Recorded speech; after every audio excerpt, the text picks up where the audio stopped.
दोस्तों, महात्मा बुद्ध कहते हैं कि मानव शरीर स्वास्थ्य का रहस्य है, इसलिए अतीत पर शोक मत करो, भविष्य की चिंता मत करो। बुद्धिमानी तो यही है कि आप ईमानदारी से अपने वर्तमान में जिए, लेकिन अधिकांश लोग वर्तमान में जीना नहीं जानते, क्योंकि वो जीना ही नहीं चाहते। उन्हें तो अपने बीते हुए कल की चिंता करनी और आने वाले भविष्य की चिंता करनी है। और यदि आप वर्तमान में जी सकते हैं तो कोशिश करके देख लो, आपका मन और आपका शरीर पूरी तरीके से स्वस्थ हो जाएगा। एक बार जब आप वर्तमान में जीने लगते हैं, तो ना ही आपको अपने अतीत के बीतने का दुख होता है, ना ही आपको अपने आने वाले भविष्य की कोई चिंता रह जाती है, बल्कि वर्तमान में चलने वाली आपकी सांसें भी वह आनंद देंगी जो आज से पहले कभी आपने महसूस नहीं किया। दोस्तों, आज की यह कहानी हमें कुछ ऐसा ज्ञान देने वाली है जिसे पूरा सुन लेने के बाद आप अपने भूतकाल और भविष्य काल को कहीं पीछे छोड़कर वर्तमान में जीना सीख जाएंगे। तो ये कहानी शुरू होती है एक व्यक्ति से। वो व्यक्ति अपने जीवन में बहुत दुखी था, बहुत परेशान था। पहाड़ की चट्टान पर बैठकर बहुत रो रहा था, बहुत बिलख रहा था। तभी वहाँ से एक बौद्ध भिक्षु गुजर रहे थे। उसे रोता देख वो बौद्ध भिक्षु उस व्यक्ति के पास गए और बोलने लगे, क्या तुम यहाँ से कूदकर अपनी जान देने की सोच रहे हो? वो व्यक्ति बोलता है, आपने बिल्कुल सही जाना। और वो व्यक्ति बोलता है, आपको इससे क्या फर्क पड़ता है? ये मेरा जीवन है, मैं इसके साथ जो चाहे वो करूँ। तो बौद्ध भिक्षुक उस व्यक्ति से बोलते हैं, अभी तक बैठ के रो क्यों रहे हो? अगर तुम्हें अपनी जान लेनी ही है तो यहाँ बैठकर क्या फायदा? इस बात को सुनकर वो व्यक्ति थोड़ा सा क्रोधित हो जाता है और उस बौद्ध भिक्षु से कहता है, देखिए महाराज, मैं तो यहाँ पर जो करने आया हूँ वो तो मैं करूँगा, आपको इसमें दखलंदाजी करने की कोई जरूरत नहीं। इतना कहते ही वो व्यक्ति फूट फूट कर रोने लगता है। तभी वो बौद्ध भिक्षु उससे कहते हैं, तुम कुछ छोड़ाए हो या कुछ अपने साथ लाए हो? वो व्यक्ति गुरुदेव से बोलता है, गुरुदेव, मेरे पास कुछ नहीं है, मैं सब कुछ छोड़ आया हूँ, ना ही मेरे पास अब इस वक्त कुछ खोने के लिए बचा है, तो फिर भला अब जीकर मैं क्या करूँगा? तो बौद्ध भिक्षु उस व्यक्ति से कहते हैं, यदि ऐसा है तो तुम अपने सर पर ये बोझ लिए हुए क्यों रो रहे हो? वो व्यक्ति बुद्ध जी की ये बात सुनकर थोड़ा सा आश्चर्यचकित हो जाता है और उन बौद्ध भिक्षु से कहता है, गुरुवर, मैं कौन सा बोझ लिए हुए ढो रहा हूँ? मेरे दोनों हाथ खाली हैं और मेरे पास कुछ भी नहीं है। फिर वो बौद्ध भिक्षु जी बोलते हैं, तुम्हारी सांसें भी ठीक से नहीं चल रही हैं। तुम आए तो हो यहाँ दुनिया छोड़कर और फूट फूट कर रोते ही जा रहे हो। खाली इंसान कभी भी ऐसा नहीं करता। जो कंगाल हो चुका हो और जिसके पास कुछ ना बचा हो, भले वो क्यों रोएगा? ये सुन वो व्यक्ति और भी क्रोधित हो जाता है और बौद्ध जी से बोलता है, आपको इससे क्या मतलब? वो बौद्ध जी उस व्यक्ति से बोलते हैं, तुमने अपने मन के अंदर कभी झांकने की कोशिश की है? तुमने कितना बोझ उठाया हुआ है? तुम अपने जीवन में कितना बोझ लेकर इन दो कंधों पर रहे हो? इन सभी बोझों को कब तक ढोगे? इन सबको यहीं पर उतार दो और थोड़ा सा हल्का हो जाओ। कब तक इन बोझों के तले दबे रहोगे? जब उस व्यक्ति ने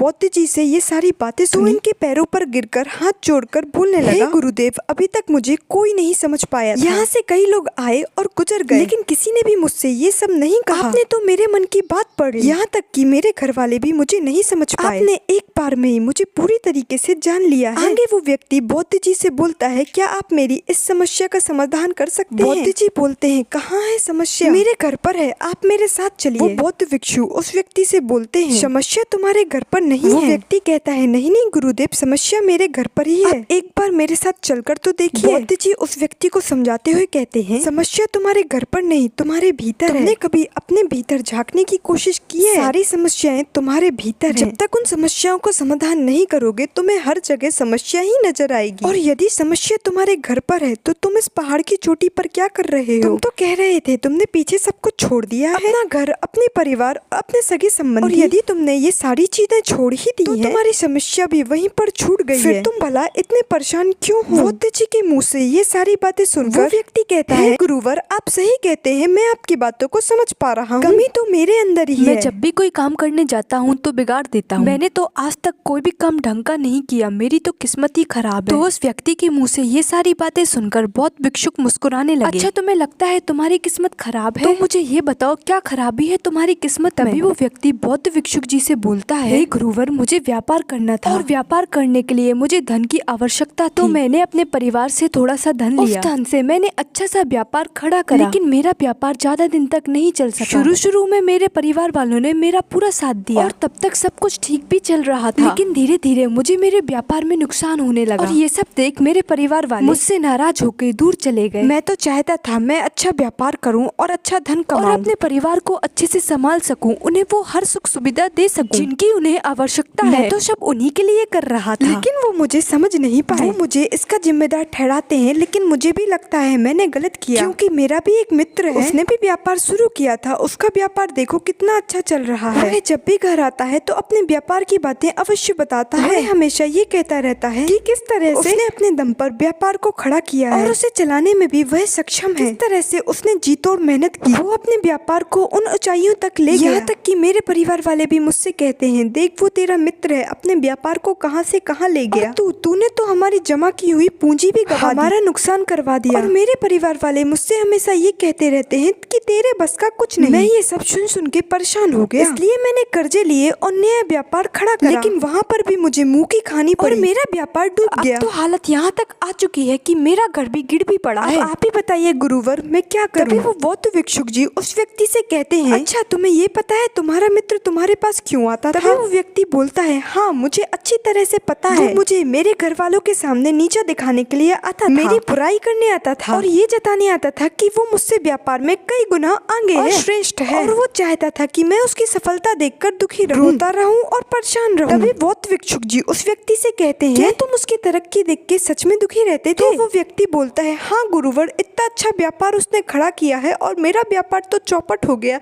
ये सब देख के मुझे दुख तो होगा ही। तभी बौद्ध भिक्षुक जी उस व्यक्ति से बोलते हैं, तुम्हें दुख किस बात का था, अपनी असफलता का या उसकी सफलता का? तभी वो व्यक्ति बौद्ध भिक्षुक जी से बोलता है, मुझे अपनी असफलता का इतना पछतावा नहीं था जितना दुख मुझे अपने मित्र की सफलता देखकर होता था, और बहुत ही जलन और ईर्ष्या होती थी, और मैं ये सब देख कर बहुत ही दुखी रहता था और पछताता रहता था। तभी बौद्ध भिक्षुक जी उस व्यक्ति से कहते हैं, अर्थ तो ये हुआ अगर तुम्हारा मित्र भी असफल हो जाए तो तुम्हें खुशी होगी? तो वो व्यक्ति बोलता है, जी हाँ मुझे बड़ी खुशी होगी अगर वो असफल हो जाए और उसका व्यापार चौपट हो जाए। सुन बौद्ध भिक्षु फिर से एक बार मुस्कुराने लगे। इसका अर्थ तो यही हुआ तुम्हारी खुशी तुम्हारे मित्र पर निर्भर है, यदि वो चाहे तो तुम्हें खुश कर दे, यदि वो चाहे तो तुम्हें दुखी कर दे। तुम खुद से ना ही खुश हो सकते हो ना ही दुखी, तुम अपने मित्र के गुलाम बनकर रह चुके हो, और अगर यही बात है तो तुम्हारी समस्या का कोई समाधान नहीं क्योंकि है। तुम्हारी खुशियाँ और तुम्हारी तकलीफें ये सब दूसरों के व्यवहार पर निर्भर करती हैं। तुम्हारे कर्मों से तुम्हारा तो कुछ हुआ नहीं, तुम तो अपने कर्मों से न ही खुश हो सके और न ही दुखी, इसलिए तुम्हारी समस्याओं का मैं कोई समाधान नहीं कर सकता। तभी वो व्यक्ति उन बौद्ध भिक्षुक जी से बोलता है, गुरुवर ऐसा मत कहिए, मुझे आपसे बात करते करते बहुत आशा आपसे हो गई है, क्योंकि आप ही वो हैं जिन्होंने मुझे जाना है, समझा है। हे गुरुवर, मैं आपसे विनती करता हूँ, मेरी समस्या का समाधान आप मुझे बताइए। तभी बौद्ध भिक्षुक जी उस व्यक्ति से बोलते हैं, जब हम दूसरों से मदद और आशा की आस बांध लेते हैं तो हम दूसरों पर पूरी तरह से निर्भर हो जाते हैं। अगर मैं तुम्हें कोई भी रास्ता ना बताऊं, अगर मैं तुम्हें तुम्हारी समस्या का समाधान ना दूं, तो तुम इसी तरह से दुखी रहोगे और रोते रहोगे और बिलखते रहोगे। अगर मैं तुम्हें कोई रास्ता बता दूं, हो सकता है तुम्हें कोई समाधान मिल जाए, लेकिन एक बात हमेशा याद रखना, तुम्हारा मित्र तुम्हारे घर पर आता है तुम्हें यह बताने के लिए कि किस तरह से उसने अपने व्यापार में वृद्धि की, किस तरह से उसने अपने व्यापार में कड़ी मेहनत की, जो तुम्हें दुखी करने आता है। लेकिन तुमने कभी गौर किया है, लेकिन तुम्हारा मित्र सच्ची बोल रहा है, किस तरह से उसने संघर्ष किया है, किस तरह से वह उस मकाम तक पहुंचा है। अपने अनुभव की बात ही तो उसने तुम्हें बताई है। चाहो तो तुम उस अनुभव का इस्तेमाल कर सकते हो या उस अनुभव को व्यर्थ में जाने दे सकते हो और अपने मन में ईर्ष्या जैसे भाव उत्पन्न कर सकते हो। और समझदारी तो इसी में है, जब वो तुम्हें अपने अनुभव के बारे में बता रहा है कि किस तरह से उसने संघर्ष किया है और अपने व्यापार को उस मुकाम तक पहुंचाने के लिए तुम उसका इस्तेमाल करो, उसके अनुभव का उपयोग करो। और तुम्हें तो खुश रहना चाहिए, जो तुम्हें अनुभव चाहिए था तुम्हारा मित्र आकर तुम्हें वो ज्ञान और अनुभव देकर जा रहा है। तुम्हें तो अपने मित्र का आभार व्यक्त करना चाहिए, क्योंकि तुम्हें घर बैठे बैठे वह अनुभव प्राप्त हो रहा है जो तुम अपने जीवन से प्राप्त नहीं कर सके। इसलिए आगे बढ़ो और संघर्ष करो और उस अनुभव का इस्तेमाल करो और कभी हार मत मानो, क्योंकि समय की एक खूबी है, समय चाहे कैसा भी हो बदल जरूर जाता है। इसलिए समय चाहे जैसा भी हो, अच्छा या बुरा, दोनों का गुजरना जरूरी है। लेकिन सबसे जरूरी यहाँ समझने वाली बात यह है, इन दोनों वक्त को देखने के बाद तुम्हारा जीवित रहना जरूरी है। और जब तुम्हारा अच्छा वक्त शुरू होगा तो तुम भी अपने संघर्ष से एक अच्छा व्यापार खड़ा करोगे और उन ऊंचाइयों और मुकाम तक लेके जाओगे। जब वही तुम्हारे मित्र तुम्हारी सफलता के नहीं असफलता के गुण गाएंगे, ताकि तुम उन्हीं की तरह कोई गलत निर्णय लो और उन्हीं की तरह बर्बाद हो जाओ। तो यहाँ पर तुम्हें अपनी बुद्धि का इस्तेमाल करना होगा, तुम्हें उनकी बातों में नहीं लगना और अपनी बुद्धि का सही इस्तेमाल करना होगा, क्योंकि उस समय वो तुम्हें सुखी नहीं दुखी करने आएंगे, क्योंकि उसे तुम्हें दुखी देखकर उतना ही मजा आएगा जितना कि तुम्हें उसे दुखी देखकर मजा आएगा। ये सारी बातें सुन वो व्यक्ति उन बौद्ध भिक्षुक जी से कहता है, गुरुवर आप बिल्कुल ठीक कह रहे हो, मेरे जीवन को मैं नहीं चला रहा बल्कि मेरे रिश्तेदार और घर वाले मित्र चला रहे हैं, जो मेरे जीवन में सुख और दुख भरे जा रहे हैं। लेकिन लेकिन गुरुवर, मेरा यहाँ पर एक प्रश्न है। जब मैंने व्यापार खड़ा किया था, मेरा उद्देश्य यही था कि मैं अपने परिवार को सुखी रखूं, उन्हें वह सुख सुविधाएं दे सकूं। तो परिवार के लिए ये सारी बातें सोचना गलत है। मैं तो अपने परिवार के लिए सब कुछ कर रहा था, लेकिन नुकसान होने के बाद वो परिवार मुझे छोड़ के चले गया। बौद्ध भिक्षु जी मुस्कुराने लगे। तभी वो व्यक्ति बौद्ध भिक्षुक जी से बोलता है, इसमें मुस्कुराने की क्या बात है, मैंने क्या कोई गलत प्रश्न पूछ लिया? बौद्ध भिक्षुक जी बोलते हैं, नहीं, हर व्यक्ति यही चाहता है, हर कोई उसकी गलती पर सहानुभूति दे। हर कोई यही चाहता है कि जब वो कुछ करे तो उसकी प्रशंसा की जाए। अगर हमें प्रशंसा नहीं मिलती है तो भीतर ही भीतर हमें दुख होने लगता है, हमारे मन को एक ठेस पहुंचती है और हमारे मन में ये भाव उत्पन्न होने लगता है, दुनिया में सभी मतलबी है, सभी अपने मतलब के लिए जीते हैं, सभी अपने मतलब के लिए काम करते हैं, सभी हमारे साथ अपने मतलब के लिए ही रहते हैं। लेकिन अगर तुम किसी को अपना परिवार मानते हो और अपने उस परिवार के लिए कुछ करना चाहते हो, तो तुम्हें ऐसा क्यों लगता है तुम किसी दूसरे के लिए कर रहे हो? तुम तो अपने लिए ही कर रहे हो ना? अगर तुम्हें लगे कि तुम दूसरों के लिए कर रहे हो तो तुम जीवन भर ही दुखी रहोगे। अगर तुम्हें लगेगा कि कोई कार्य तुम अपने लिए कर रहे हो तो तुम्हें एक अजीब सी खुशी प्राप्त होगी। और जब तुम अपने कार्य को बेहतर से और बेहतर करने में लगे रहोगे तो तुम्हें किसी की सहानुभूति की भी जरूरत नहीं पड़ेगी। तभी वो व्यक्ति उन बौद्ध भिक्षु जी से बोलता है, गुरुवर, मुझे आपकी बात समझ में आ गई। तक मेरी किस्मत दूसरों के हाथों में थी, जो जैसे रंग चाहे सुख के या दुख के रंग भर देता था, लेकिन अब से मैं अपनी किस्मत अपने हाथ में रखूंगा और फिर चाहे ये अच्छी हो या खराब, मैं हार नहीं मानूंगा। फिर वो व्यक्ति बौद्ध जी से बोलता है, हे गुरुवर,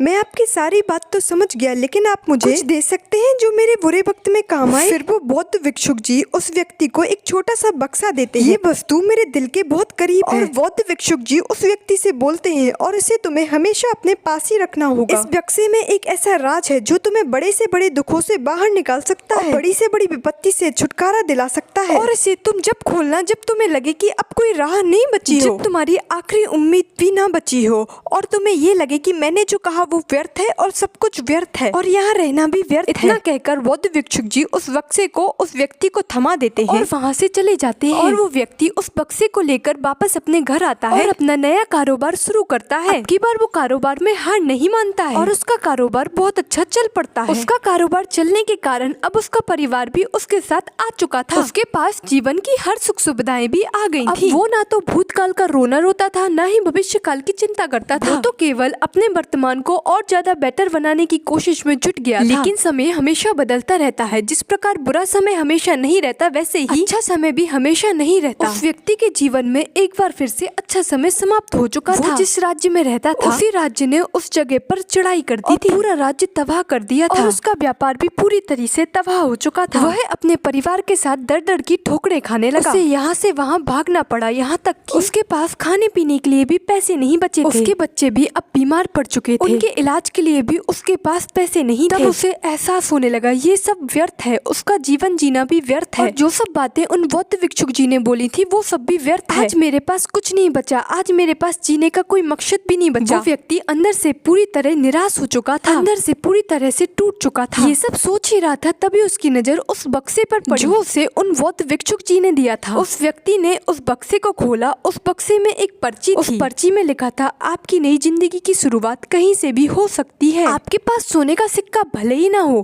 पर आपके पास वो हिम्मत तो है, आप कुछ ना कुछ कर लेंगे। उस पर्ची को पढ़ने के बाद एक बार फिर उस व्यक्ति के मन में आशा की लहर दौड़ पड़ी और उसने उन ऊंचाइयों को छूने के लिए फिर से प्रयास करना शुरू कर दिया। दोस्तों, उम्मीद है आपने इस वीडियो से कुछ ना कुछ सीखा होगा। अगर अच्छा लगा हो तो वीडियो को सब्सक्राइब जरूर करें ताकि हमारी आने वाली वीडियो की नोटिफिकेशन आपको मिल जाए।